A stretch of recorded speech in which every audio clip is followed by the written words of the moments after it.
Nalongo Scovia Kasumba gutwakulaze kugataliko nfufu na kuleggulo nga asowaganye ne basa alongoddewo Kasumba kalambidde nga bw'atayinza kuva mu maka mwabadde ebbanga eddene n'azaala n'abaana olwo baateekemu omugole ono yali mukozi waabwe owawaka gwe yawasa.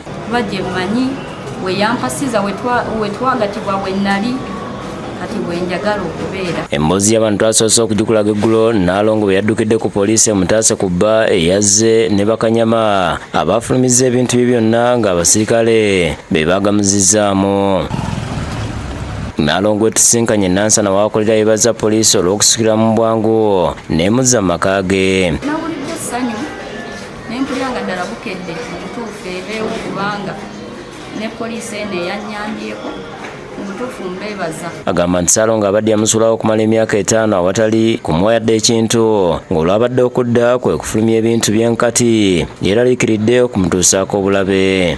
Kubanga era ne mabega babaddengawo bajja bantiisatiisa so tusuubira okuba nga kisobola okuddamu ne kibeerawo bale nsaba buyambi bwammwe. Agamba nti ebintu bingi byabbiddwawo mwabadde ne ssente obukadde 5 ze badde ategese okuweerera abaana be. Nensanga ssente bazitutte obutuufu sirina ssente nzizayo omwana ku ssomero ate kwe kubadde ne ssente ze mbadde nkozesa mu bizinensi. Ono asamba ne Nalongo kye yagambye nti abadde amukuba omugongo. Ekyamazima bye yayogedde ebisinga obungi byabadde bya bulimba kubanga ddene nga taliwo. Asibye RDC Wakiso Justin Babazi ne Saaminisa Robina Nabbanja okumuyamba aleme kugubaganyizibwa kuba yafumbirwa mpeta. RDC badde nsaba munzirukirire Oweekitiibwa Nabbanja matuyambe munzirukirire n'abaana bange nfune wembeera n'abaana bange kale nfune okwenkanya.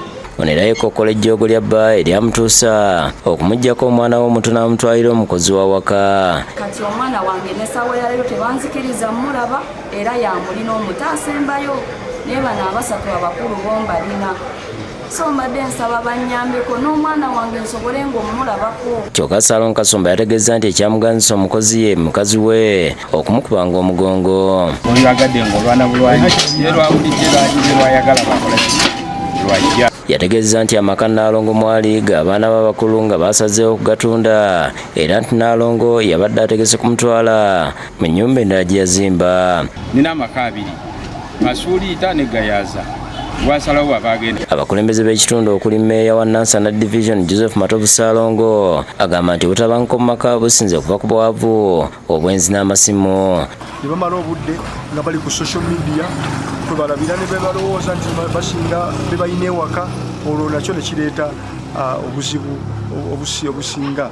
So nze ndowooza nti mbeera okusookera ddala yakumanya nti omuntu gw'ofuna bw'oba omuyina n'omuzaalamu abaana okusookera ddala abe mukwano gwe. Abakyala bano babadde so empowered naye mu kubeera empowered ennyo ate kireese obuzibu bungi mu maka kubanga omukyala bw'akutwala ku poliisi basooka nnyo okuwuliriza mukyala okusinga omwana. Bo nga abafumba ababiri bamanyi gye baatandikira ne steps ezaddako baddemu bafuuka ab'omukwano baddeyo bayingizeemu abazadde. Abo batuusa yakusakidde Gweno ku Lwabukedde TV.